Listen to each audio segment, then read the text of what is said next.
Model Making Guru is sponsored by emodels.co.uk, your one-stop shop for all your model making needs. emodels.co.uk. Make something awesome.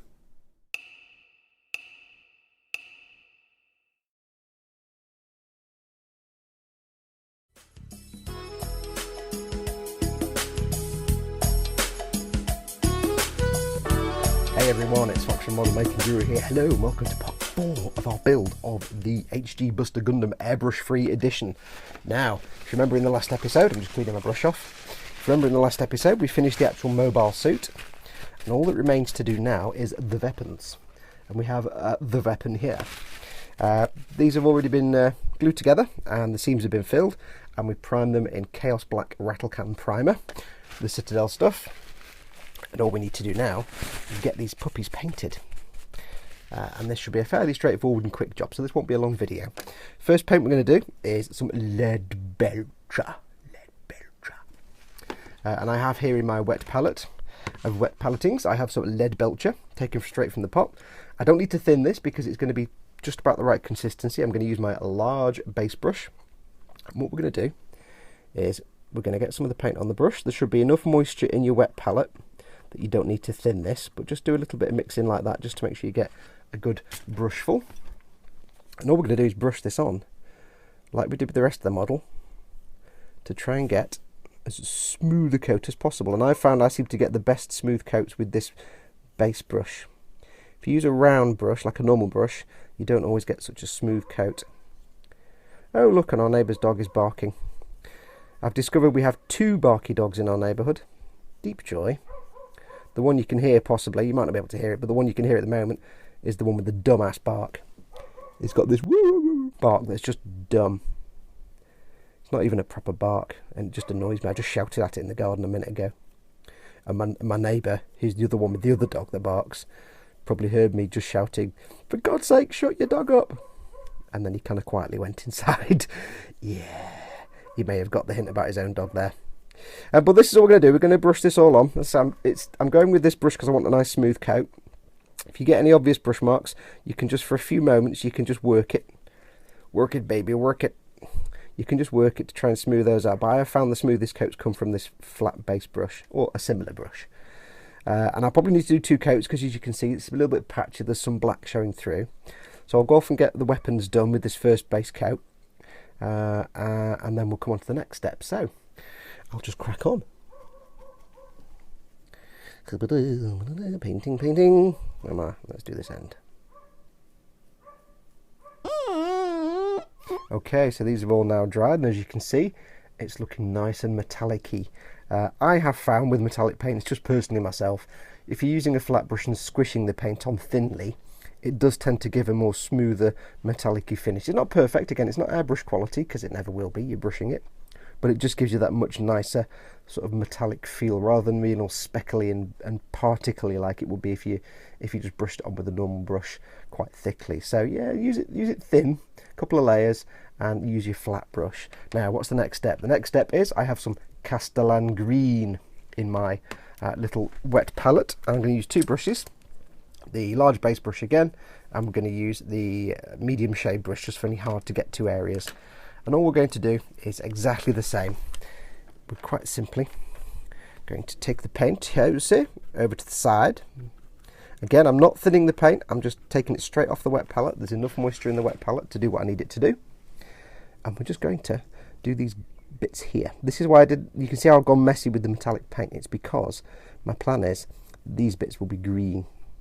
So where it's a big flat area, I can just quite happily go on and paint that. But where it's a bit where I need to go underneath this tube, for example, I need to be a bit more careful.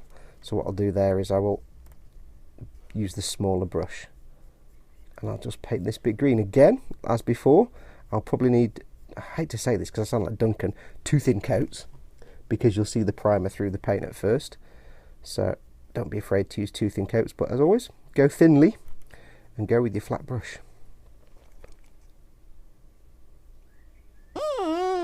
Okay, so that's now been done. As you can see, looks kind of cool.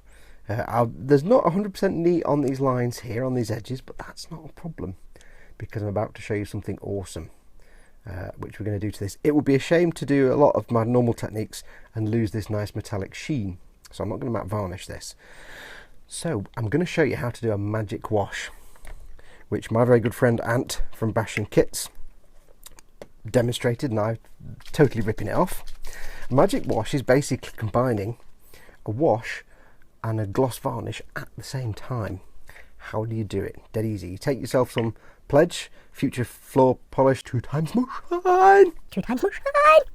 You knew I was going to do that.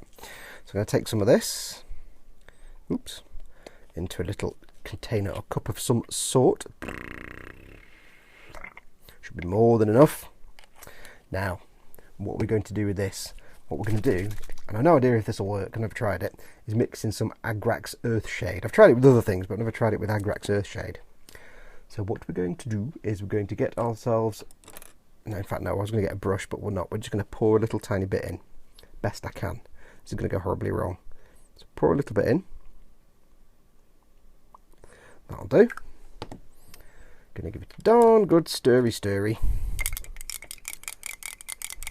And you can see now it's made this kind of brown, oily liquid. What do we intend on doing with this? Well, we're going to gloss varnish the rifle. We can do a wash at the same time, because if I just put the Agrax words. If I just put the Agrax Earthshade in by itself, then it will just go matte. I don't want to do that, and then I'd have to gloss varnish it anyway. So instead, what we're going to do is going to do both at once. Now, what I will do is get my little thing of not knocking things over. Tony, take note. And all we're going to do is gloss varnish it, same as we did before with the gloss varnish. Now, it may not be quite dark enough, we'll find out. So we're just going to go along and very carefully, very slowly gloss the whole thing. And it may take a couple of coats. It may not do much, in which case, yes, we'll have to go and add an extra coat. So let's see what happens with one coat.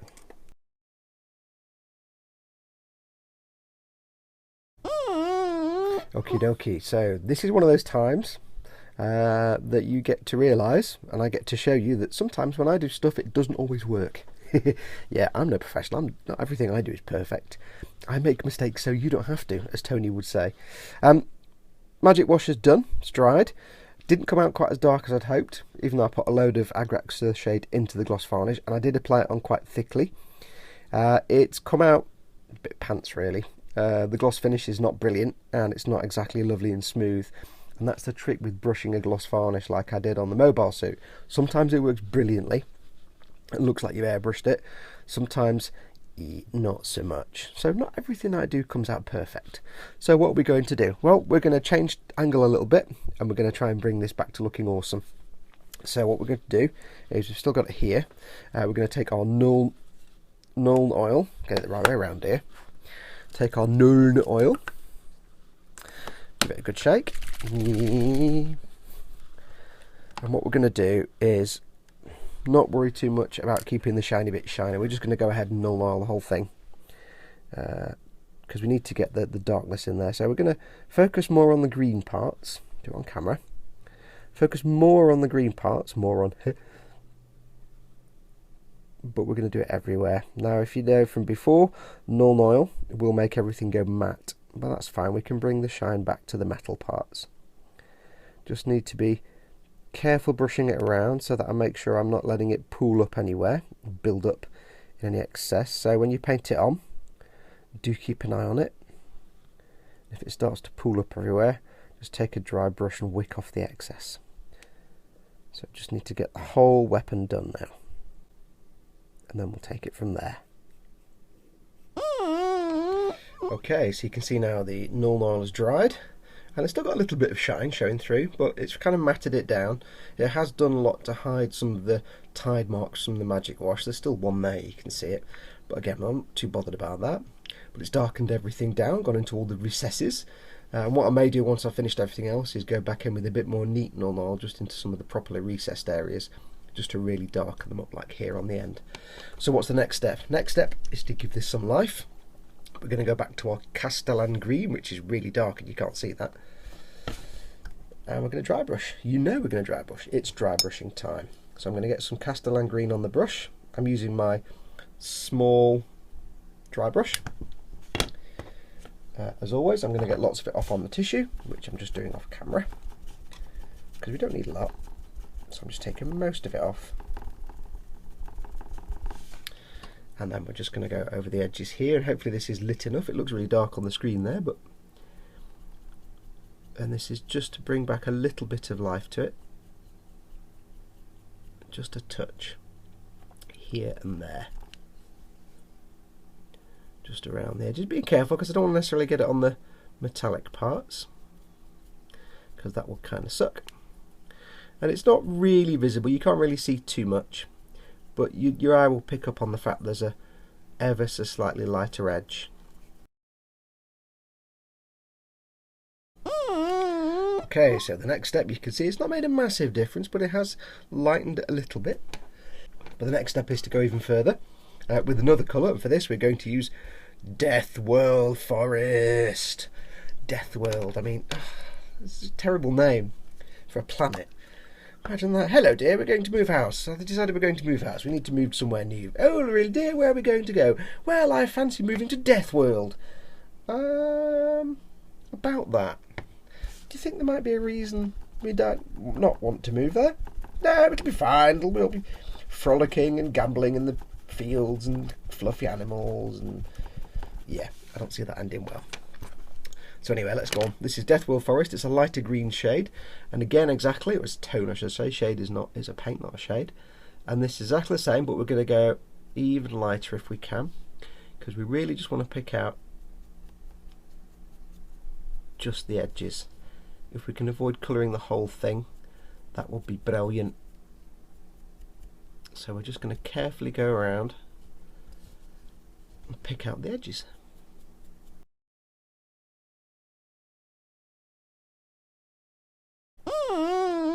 Okay, so hopefully now you can see there. It's difficult for me to tell if you can see this very well because my screen's quite dark here, but it's just made a subtle difference. You've just got some blending and fading on the edges. It's picked out the edges again, a bit like an edge highlight, so it looks pretty cool. Nice and a little bit weathered, basically, not factory clean, factory fresh. Also, apologies, I forgot to put my microphone on again in the last bit. I always forget, I leave it on the desk. That's why it sounds echoey in some bits. Okay, the next thing is to go in with some Tamiya Chrome Silver X11. So let's get this. This again, as you've guessed, no doubt, is a dry brush. So I'm using my Daily Graduate brush, which is my favourite brush for doing metallics. I don't know why, it just seems to work best. Just get lots of that off.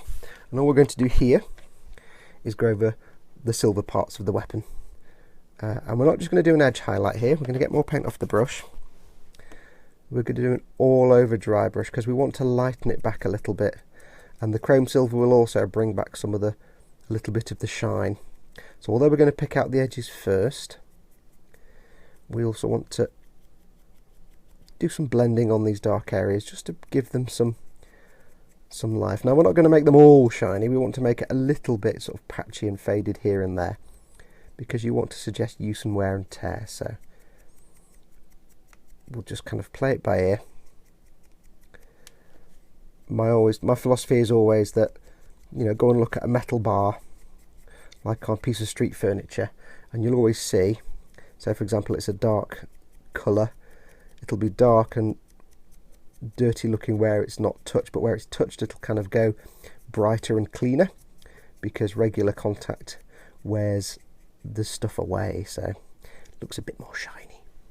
But that kind of effect, it's got a little bit of patchiness and scratchiness, but that's brilliant because it just looks like scuffs and scrapes and things like that. So I just need to go over, see there's a perfect example, scuffs and scrapes and patchiness. And it's much more shiny because the null made it slightly matted. So I'll just get all these bits done. I'll do more on the grips here obviously, because that's where a lot of contact happens. There's no paint to chip off, so you don't need to do any chipping. It's just making it shiny and smooth where there'll be lots of regular physical contact with other parts of the Gundam, like the hands.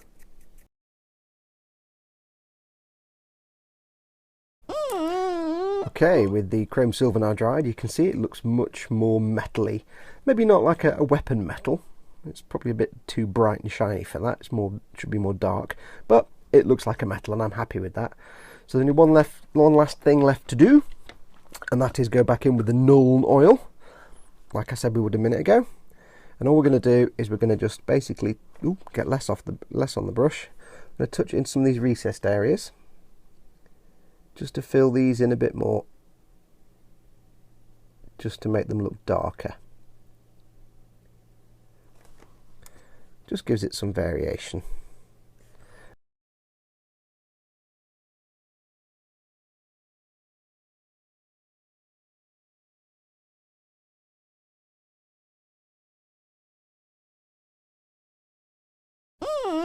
And as you can see, the weapon is now complete. I've got it in its super long form here, because this might be possibly the only way I'm able to make the dude hold these weapons, but we'll see. But it's come out quite rather nice, I think. So it just remains for me to now put this onto the figure in some configuration or other and see what comes out. And then we're done. The build is complete. So let me go and do that. Back in a moment.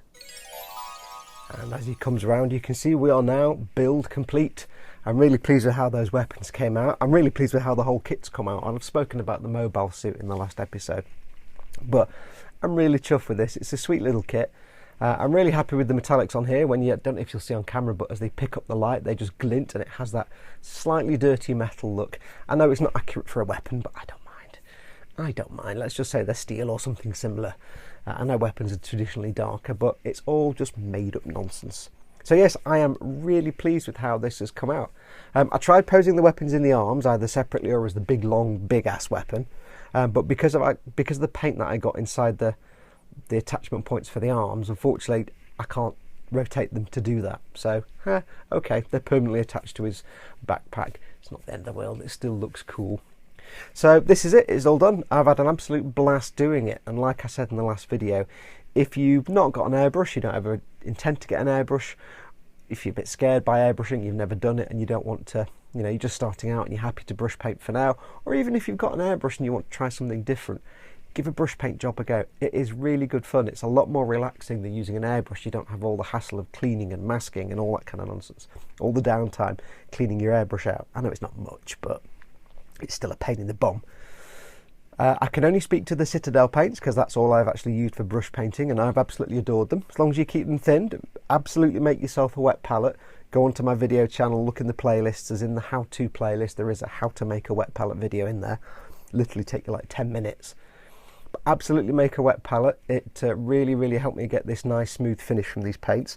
Again, I can't speak to other paints like Vallejo Game Colour or P3 paints, which I think are the same manufacturers that make or used to make the Citadel paints, Coat d'Armes and things like that. There's loads of other paints out there, or Coat d'Armes as Dr. Faust Painting Clinic calls it, lol.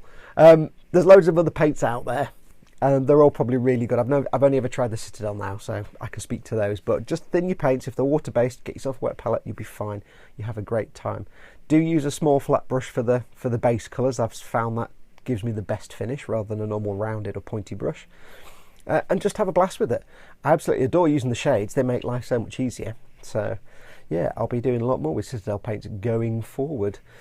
But that's it now. That's this build done. So this video series is now complete. I won't go into too much depth now because I've been through it all in the other video, but thank you so much for watching. Do go off and have a go at this yourself. It's great fun, and these little HG kits, they're only cheap, so they're brilliant fun.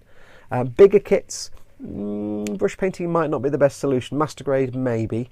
Perfect grade, yeah, it's a bigger kit, so you might notice issues with texture from the brush painting more. It depends on the size of the parts. But obviously the bigger the kit, the more likely you are to see imperfections in the paint. Well, if it's a little kit like this, you can get away with a lot. You can hide a lot. So, but then there's more potential for things like dry brushing and weathering effects and things using sponges and brushes with a bigger kit. So yes, that's it, done. I'm going to go away now, and I've got about a week or so before I do the Eagle. So I'm going to crack on with the full armour Unicorn Gundam that I got back out of the box after a year's break because it burned me out. I did explain to someone the other day it's like 5% fun and 95% weapons fatigue. So I'm going to try and get as much of that done as I can before I start on the Eagle Transporter. I might not get it finished, but hey. But thank you so much for watching. Go and try this yourself. Go and have some fun. Do remember to go along to the Model Makers Boom Hut. That's facebook.com/groups/Model Boom Hut. If you're not already a member, go and join. It's absolutely free, and there is a group build on at the moment for egg builds with some utterly silly prizes that you don't know what they are yet, but they will be revealed. But yes, go along and join. It's absolutely free. But thank you so much. Take care of yourselves. Go do something cool. Go make something cool. Go have fun. Go try some brush painting. And until next time, adios, amoebas.